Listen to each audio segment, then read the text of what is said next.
Hi hello viewers, welcome back to our channel. நான் உங்கள் PK வந்தாச்சு.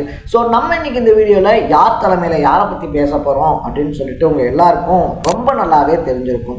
பொதுவாக சொல்லணும் அப்படின்னா இங்கே வந்துட்டு குடும்ப அரசியல் அப்படின்றது இருக்கு இல்லையா, குடும்ப அரசியல் பண்ணுறாங்க அப்படின்னு சொல்லி குற்றச்சாட்டை முன்வைக்கக்கூடிய எல்லா கட்சியுமே குடும்ப அரசியல் அப்படின்றத ரொம்ப தெளிவாக பண்ணிக்கிட்டு இருக்காங்க அப்படின்னு சொல்லலாம். பரவலாக தமிழ்நாட்டை பொறுத்த வரைக்குமே வந்துட்டு பார்த்தோம் அப்படின்னா திமுகவை வாரிசு அரசியல் பண்றாங்க அப்படின்னு சொல்லிட்டு ஒரு குற்றச்சாட்டை முன் வைப்பாங்க. ஆனா காங்கிரஸா இருந்தாலும் சரி, பிஜேபியா இருந்தாலும் சரி, அதை தாண்டி வந்துட்டு பார்த்தோம் அப்படின்னா தமிழ்நாட்டில் இருக்கக்கூடிய மதிமுக, தேமுதிக, இந்த மாதிரி எல்லா கட்சிகளுமே வந்துட்டு வாரிசு அரசியல் அப்படின்றதான் முன்னிலைப்படுத்திக்கிட்டு இருக்காங்க அப்படின்னு சொல்லலாம். பட் அந்த எந்த கட்சியிலும் இல்லாத பிரச்சனை பாமகக்குள்ள இருக்கு அப்படின்னு தான் சொல்லணும். அதாவது கட்சி ஆரம்பிக்கும் போது வந்துட்டு பார்த்தோம் அப்படின்னா நான் என்னுடைய அடுத்த தலைமுறை இருக்கு இல்லையா, அதை வந்துட்டு கட்சிக்குள்ளேயே கொண்டு வர மாட்டேன், எனக்கு அப்புறமா என்னுடைய வாரிசு தான் இந்த கட்சியை வழிநடத்துவாரு அப்படின்லாம் நான் சொல்ல மாட்டேன் அப்படின்னு சொல்லி கட்சி ஆரம்பிச்சவர் தான் ஐயா ராமதாஸ் அப்படின்னே சொல்லலாம். ஆனா அவர் ஆரம்பிச்ச கட்சியிலேயே நீங்க தலைவர் கிடையாது, நான் தான் தலைவர் அப்படின்னு சொல்லிட்டு பாமகவுடைய எதிர்காலமே நான் தான் அப்படின்ற மனப்பான்மையில சுத்திக்கிட்டு இருக்காரு அன்புமணி ராமதாஸ் அப்படின்னே சொல்லலாம். ஸோ இந்த வீடியோல நம்ம அன்புமணி ராமதாஸ் இருக்கார் இல்லையா, அவரை பத்தியும் அவர் தான் பாமகவுடைய எதிர்காலமா அப்படின்றத பத்தியும் தான் பேச போறோம். அதுக்கு முன்னாடி நம்ம சேனலுக்கு நீங்க புதுசா வந்திருந்தீங்க அப்படின்னா இதே மாதிரி அப்பப்ப அப்டேட்டா போயிட்டு இருக்க விஷயங்கள், அது கரண்ட் அஃபேர்ஸாக இருந்தாலும் சரி, பாலிடிக்ஸாக இருந்தாலும் சரி, ஸ்போர்ட்ஸாக இருந்தாலும் சரி, அப்பப்போ அப்டேட்டாக போயிட்டு இருக்க விஷயங்களை நீங்கள் தொடர்ந்து தெரிஞ்சுக்கணும் அப்படின்னு ஆசைப்பட்டீங்கன்னா மறக்காம சேனலை ஃபாலோ பண்ணி சப்ஸ்கிரைப் பண்ணிக்கங்க.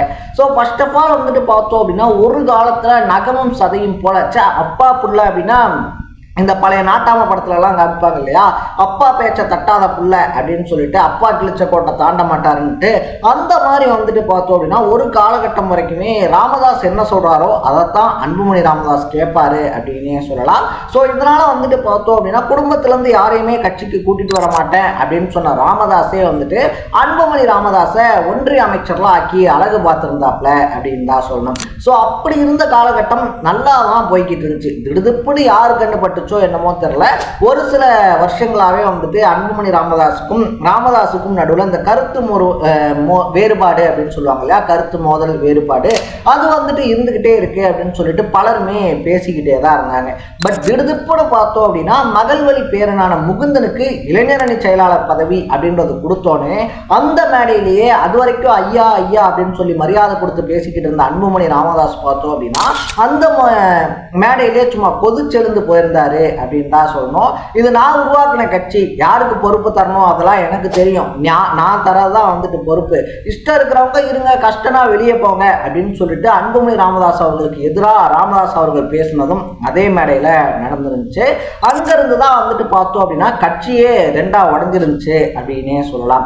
மற்றவங்க எல்லாம் வந்துட்டு பார்த்தோம் அப்படின்னா குடும்ப அரசியல் பண்றாங்க அப்படின்ற குற்றச்சாட்டு முன்வைக்கும் போது பாமக குடும்பத்துக்குள்ளேயே அரசியல் பண்ணிக்கிட்டு இருக்காங்க அப்படின்ற குற்றச்சாட்டும் முன்வைக்கப்பட்டிருக்கு அப்படின்னே சொல்லலாம். என்னதான் போட்டிக்கு போட்டியா பொதுக்குழு நடத்துறது, அதை தாண்டி வந்துட்டு பார்த்தோம் அப்படின்னா இந்த பக்கம் பல மூத்த நிர்வாகிகள் ஆதரவு, அந்த பக்கம் பல மூத்த நிர்வாகிகளோட ஆதரவு அப்படின்றதெல்லாம் இருந்தாலும் கூட தேர்தல் ஆணையத்தால அன்புமணி ராமதாஸ் தான் பார்த்தோம் அப்படின்னா பாமகவினுடைய தலைவரா அங்கீகரிக்கப்பட்டிருக்காரு அப்படின்னே சொல்லலாம். அது மட்டும் இல்லாம இந்த வேட்பாளர்கள்லாம் இருக்காங்க இல்லையா, அவங்க போட்டி போடணும் அப்படின்னா கட்சியினுடைய தலைவர் வந்துட்டு இந்த ஃபார்ம் ஏ ஃபார்ம் பி அப்படின்னு வந்துட்டு அதில் கையெழுத்தெல்லாம் போடணும். அந்த அதிகாரமும் இப்போதைக்கு அன்புமணி ராமதாஸ் கிட்ட தான் இருக்கு அப்படின்னு சொல்லலாம். ஸோ என்னதான் கட்சி ஆரம்பிச்சது ராமதாஸ் அவர்களாக இருந்தாலும் கூட அதிகாரம் தேர்தல் ஆணையத்தினுடைய துணை அப்படின்றதெல்லாம் அன்புமணி ராமதாஸ் அவர்கள்ட்ட தான் இருக்கு. இதுக்கு முக்கியமான காரணம் என்ன அப்படின்னு சொல்லி கேட்டோம் அப்படின்னா அன்புமணி ராமதாஸ் பாஜகவோட கூட்டணிக்கு போறதுக்கு ஓகேவா இருக்காரு, ராமதாஸ் திமுகவோட கூட்டணிக்கு போகணும் அப்படின்னு சொல்லிட்டு விடாப்பிடியா இருக்காரு. ஸோ பாஜகவுக்கு ஃபேவரா வந்துட்டு டிசிஷன் அப்படின்றத எடுக்கிறதுனால தான் அன்புமணி ராமதாஸுக்கு தேர்தல் ஆணையத்தினுடைய கிரீன் சிக்னல் கிடைச்சிருக்கு அப்படின்னும் ஒரு டாக் போய்கிட்டு இருக்கு. பட் இப்போ என்ன சுச்சுவேஷன் அப்படின்னு சொல்லி கேட்டோம்னா நம்ம முன்னாடியே சொன்ன மாதிரி தேமுதிகவை பொறுத்த வரைக்கும் விஜய பிரபாகரன் இருக்கார் இல்லையா, அவர் தான் வந்துட்டு பார்த்தோம் அப்படின்னா அடுத்து முன்னிலைப்படுத்தப்படுவார் அப்படின்றது எல்லாத்துக்கும் தெரியும்.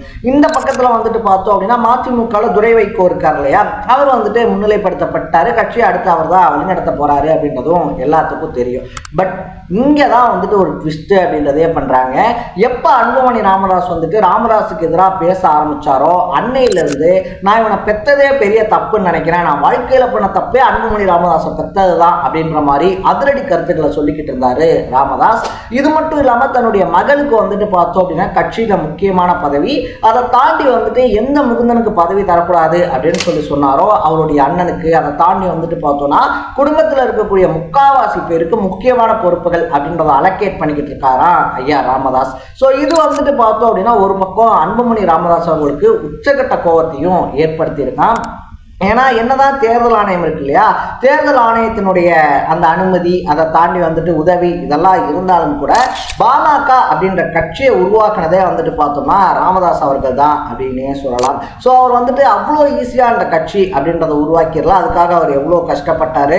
அதை தாண்டி ஒரு காலகட்டத்தில் வந்துட்டு பார்த்தோம்னா பாமக எந்த கூட்டணியில் இருக்கோ, பாமக யாரோட கூட்டணி அப்படின்றது வைக்கிறாங்களோ அவங்க தான் தமிழ்நாட்டில் ஆட்சி அமைக்க முடியும் அப்படின்ற மாதிரியான சுச்சுவேஷன்லாம் இருந்துச்சு. ஸோ அப்படி வந்துட்டு ஒரு பவர்ஃபுல்லான கட்சியா பார்க்கப்பட்டு ஜெயலலிதா இருக்காங்க இல்லையா, ஜெயலலிதா, கருணாநிதி இந்த மாதிரி ஆட்களோட அரசியல் அப்படின்றத பண்ணி தன்னை ஒரு முதுபெரும் அரசியல் ஞானியா காட்டிக்கிட்டு இருந்த ராமதாஸ் அவர்களுக்கு சொந்த பையனே குழி தோண்டினது அப்படின்றது பொறுத்துக்க முடியாத, ஏத்துக்க முடியாத ஒரு உண்மையா மாறிக்கிட்டு இருக்கு அப்படின்னே சொல்லலாம். ஸோ அன்புமணி ராமதாஸ் இந்த சட்டமன்ற தேர்தல் இருக்கு இல்லையா, அது முடிஞ்சோடனே காணாம போயிடுவாரு. அவருடைய அரசியலுக்கான எதிர்காலம் அப்படின்றதே இல்லாமல் போயிடுச்சு, அவருடைய அரசியல் பயணம் அப்படின்றது முடிவடைஞ்சிருச்சு அப்படின்ற மாதிரியான கருத்தை ராமதாஸும் அப்படியெல்லாம் கிடையாது, இனிமேல் பாமக வந்துட்டு நாங்கள் தான் பாமக வந்துட்டு அவங்க கிடையாது, உண்மையான பாமக நாங்கள் தான், எங்கள் கிட்ட தான் எல்லா அதிகாரமும் இருக்குது. ஸோ எதிர்காலத்தில் நாங்கள் தான் பாமக என்ன பண்ணணும் அப்படின்றத முடிவெடுப்போம் அப்படின்னு சொல்லிட்டு அன்புமணி ராமதாஸ் அவர்களும் சொல்லிக்கிட்டு இருக்கிறதுனால யார்கிட்ட தான் பாமக இருக்குது, எதிர்கால பாமகவை யார் காப்பாற்ற போகிறாங்க அப்படின்ற ஒரு கேள்விக்குறியும்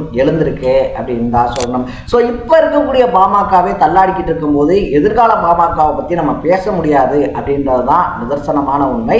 ஸோ நீங்கள் என்ன நினைக்கிறீங்க? பாமக யார் தலைமையில் இறங்குனா இன்னும் பலமானதாகவும் அதை தாண்டி புது பொலிவோடையும் இயங்கும் அப்படின்னு சொல்லிட்டு உங்களுடைய பாயிண்ட் ஆஃப் வியூ என்ன? ஆப்ஷன் ஏ ராமதாஸா இல்லை ஆப்ஷன் பி அன்புமணி ராமதாஸா அப்படின்றத கமெண்ட்ஸ்ல போட்டு மறக்காம சேனலை ஃபாலோ பண்ணி சப்ஸ்கிரைப் பண்ணிக்கோங்க.